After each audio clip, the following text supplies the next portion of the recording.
भज मन नारायण नारायण नारायण, भज मन नारायण नारायण नारायण। बोलिए सच्चिदानंद भगवान की जय। श्रीमद् भागवत महापुराण की जय। श्री वृंदावन बिहारी लाल की जय। श्यावर रामचंद्र भगवान की जय।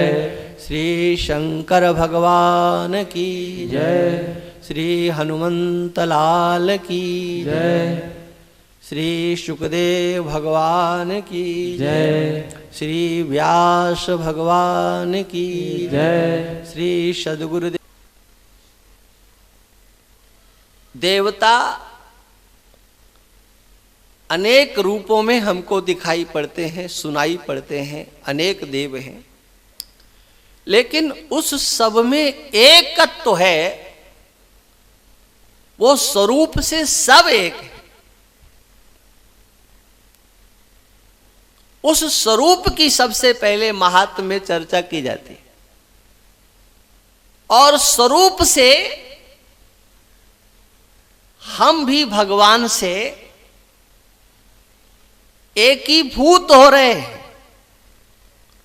रूप से हम अलग अलग हैं, रूप से भगवान से पृथक हैं, स्वरूप से तो सब एक हैं। एको देवा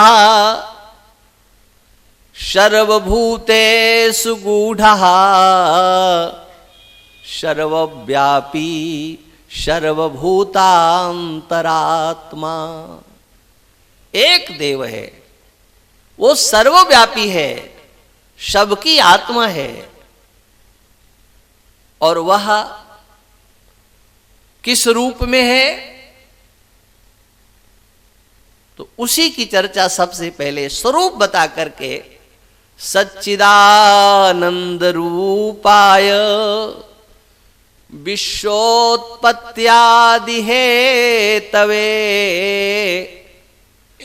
तापत्रय विनाशाय श्री कृष्णाय वयं नुमः। हम आप सब श्री कृष्ण भगवान को नमस्कार करते हैं, प्रणाम करते हैं। क्यों प्रणाम करते हैं? तो उसका कारण बताया कि बिना मतलब के हम कुछ करना नहीं चाहते। क्यों किसी को कुछ बताओ कि ऐसा करो, तो सबसे पहला प्रश्न होता है कि इसके करने से लाभ क्या होगा, इससे लाभ क्या होगा। भगवान को प्रणाम भी बिना मतलब के हम नहीं कर सकते। इतने स्वार्थी हम हो गए हैं कि प्रणाम करने के बदले भी हम कुछ चाहते हैं। शास्त्र में इसीलिए एक नियम लिखा गया कि आप जिसे प्रणाम कर रहे हो उस समय प्रणाम करो जब वो आपकी ओर देख रहा हो। यदि उसका ध्यान आपकी ओर नहीं है तो आप अपना नाम लीजिए, अपना पूरा परिचय पहले दीजिए, और उसके बाद में जब ध्यान उसका चला जाए तब आप प्रणाम कीजिए। और ध्यान नहीं, आपका ध्यान उसका नहीं है और आपने प्रणाम कर लिया तो होगा क्या? उसके ऊपर तो कोई प्रभाव नहीं पड़ेगा। हो सकता है आपके मन में यह बात आ जाए, क्या लो हमने तो प्रणाम किया और इन्होंने हमारी ओर देखा ही नहीं।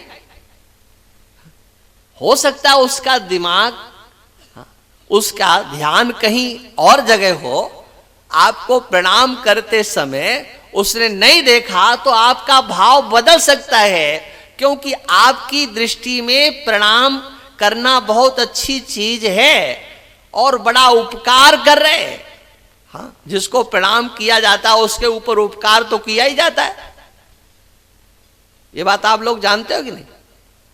जिसको प्रणाम किया जाता है उसके ऊपर उपकार तो होता ही है कि देखो हम तुमको प्रणाम कर रहे। मतलब उस प्रणाम का फल उसको मिलेगा कि आपको? किसको मिलेगा? प्रणाम करने वाले को पुण्य मिलता है या प्रणाम करवाने वाले को? तो शास्त्र की दृष्टि कहां है? शास्त्र की दृष्टि है कि आप ऐसे स्वार्थी हो कि प्रणाम करने वाले से भी अपेक्षा करते हो कि अच्छी दृष्टि से देखे, ये हमसे कुछ बोले, हमसे कुछ बात करे।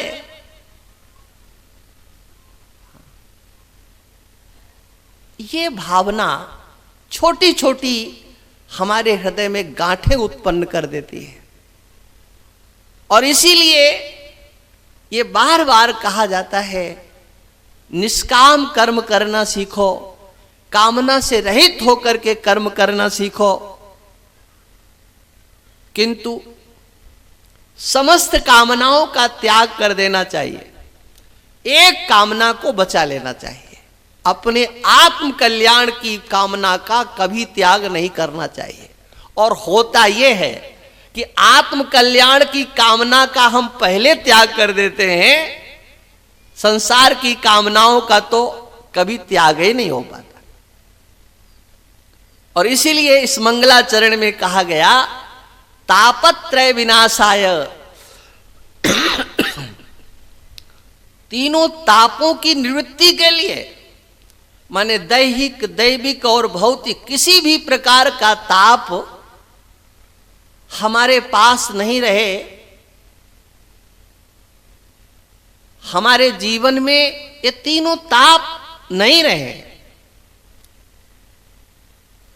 इसलिए हम भगवान को प्रणाम करते हैं।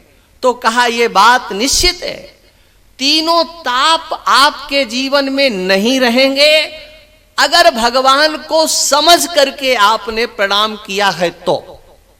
यह भी गारंटी है, गारंटी है। ईश्वर की ईश्वरता को, उसके स्वरूप को यदि आपने समझ लिया है तो कोई भी ताप आपके पास नहीं रहेगा। कि हम तो भगवान को जानते हैं। क्या जानते हो, कैसा जानते हो, ये बताओ। कहां है भगवान? तो देखो यहां पर किसी धाम विशेष की चर्चा नहीं की गई।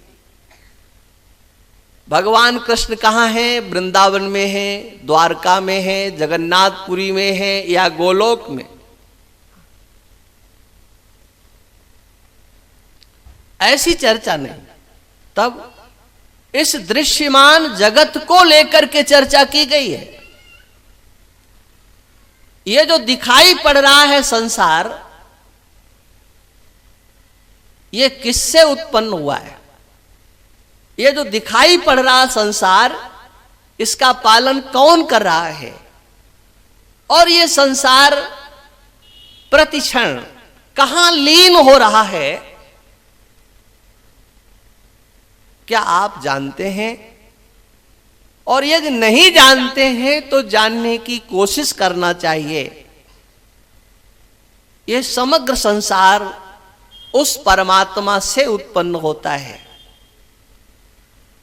परमात्मा में स्थित है, परमात्मा में ये लय होता है। और एक बात हमेशा ध्यान रखना चाहिए, जो वस्तु जहां से उत्पन्न होती है उस वस्तु का वही स्वरूप होता है, और जो वस्तु जिसमें लीन होती है उस वस्तु का वही स्वरूप होता है। जैसे मिट्टी से घड़ा बनता है, सोने से आभूषण बनते हैं, तो मिट्टी से घड़ा बनने के बाद जब घड़ा बन गया तो मिट्टी तो अलग ही हो जाती है, क्या विचार है? घड़ा बनने के बाद फिर मिट्टी अलग हो गई और घड़ा अलग हो गया। आभूषण बनने के बाद सोना अलग हो जाता है और आभूषण अलग हो जाते हैं। ऐसा होता है क्या? ऐसा नहीं होता है। जो आभूषण जिस धातु से बनता है वह उस का ही स्वरूप होता है, दूसरे का नहीं। मिट्टी से घड़ा बनता है तो घड़ा बनने पर भी मिट्टी उसमें रहती है, कहीं से भी मिट्टी को निकाल नहीं सकते। और घड़े को अगर फोड़ दिया जाए तो बताओ उसकी गति क्या होगी? मिट्टी में ही मिलेगा। बस इतना ही मात्र समझना है। यहां क्या कहा गया? यह संसार ईश्वर से उत्पन्न है, ईश्वर में स्थित है और ईश्वर में लय है। तब ये संसार ईश्वर स्वरूप है। हम लोग कहते तो बहुत हैं, क्या श्री राम में सब जग जानी, सब जग जानी है, लेकिन क्या जानते हैं हम? ये सारा संसार ईश्वर स्वरूप है, लेकिन हमें ईश्वर स्वरूप कहां दिखाई पड़ता है? और इसको समझने के लिए ईश्वर के स्वरूप को समझना पड़ता है, और वो स्वरूप है सत, चित और आनंद। इसीलिए भगवान के स्वरूप की चर्चा की गई, सच्चिदानंद रूपाय। सत, चित और आनंद ये भगवान का स्वरूप है। इसको ही समझना है। इसे चाहे जब समझ लें, चाहे जहां समझ लें, इस जन्म में समझ लो या अगले जन्म में समझ लेना, जब समझना है तब इतना ही समझना है, यह दृश्यमान जगत परमात्मा का स्वरूप है, परमात्मा से इतर नहीं है। जैसे मिट्टी के बने हुए समग्र बर्तन मिट्टी का स्वरूप होता है, जैसे बने हुए समग्र सोने के आभूषण सोने का स्वरूप होता है, ऐसे ही परमात्मा से उत्पन्न ये सारा जगत ये परमात्मा का स्वरूप ही है। ऐसा जब जान लेंगे तो फिर बताओ हमारी वो राग की गांठ और द्वेष की गांठ ये हमारे हृदय में कहीं रह जाएगी? कहीं कोई अपना या पराया हमें दिखाई पड़ेगा? क्या कहीं कोई शत्रु और मित्र दिखाई पड़ेगा?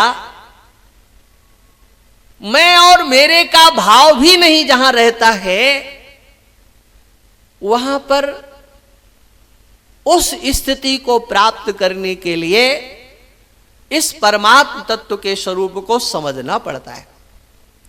और इसलिए सबसे पहले मंगलाचरण में उस परमात्म तत्व के स्वरूप को समझ लेना चाहिए।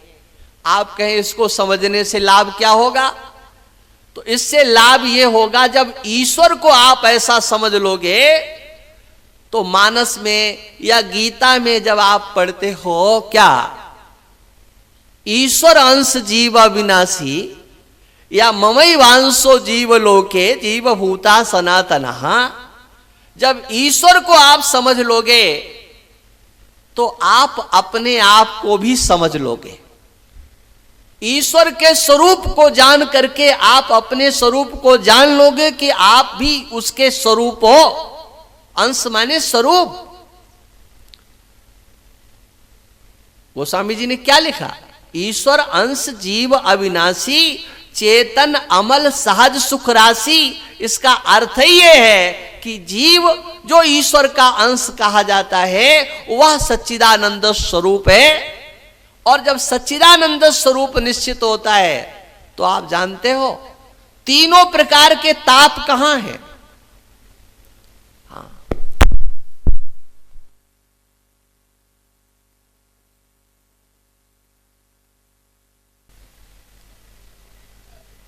सच्चिदानंद रूपाय विश्वोत्पत्त्यादि हेतवे तापत्रय विनाशाय श्री कृष्णाय वयं नुमः।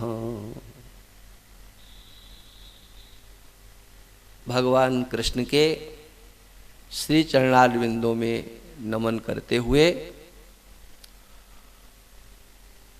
अब द्वितीय श्लोक में